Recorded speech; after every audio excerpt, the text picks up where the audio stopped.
Congress party కోసం కష్టపడ్డోళ్ళకే ఇచ్చినాం. ఒక్క పైరవికారుని కూడా ఇయ్యలేదు. మొట్టమొదటిసారి కాంగ్రెస్ పార్టీ చరిత్రలో ఈనాడు రాహుల్ గాంధీ, సోనియా గాంధీ గారు, మల్లికార్జున్ ఖర్గే గారి నేతృత్వంలో నిజమైన కాంగ్రెస్ పార్టీ కార్యకర్తలకు న్యాయం జరిగింది.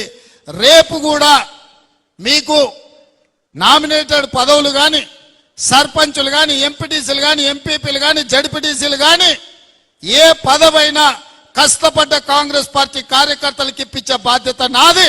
మీకు అండగా నిలబడతా. మా ఎమ్మెల్యేలు అందరికీ కూడా నేను స్పష్టంగా చెప్తున్నా, ఎవరైతే పార్టీ కోసం కష్టపడ్డారో, పార్టీ గెలవడం కోసం కొట్లాడినరో వాళ్ళకే పదవులు ఇవ్వాలి.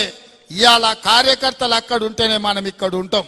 వాళ్ళే అక్కడ లేకపోతే మనకి వేదిక ఉండదు, ఈ కుర్చీ కూడా ఉండదు అని చెప్పి మా ఎమ్మెల్యేలు అందరికీ నేను చెప్పదలుచుకున్నా. Thanks for watching. Like, share and subscribe.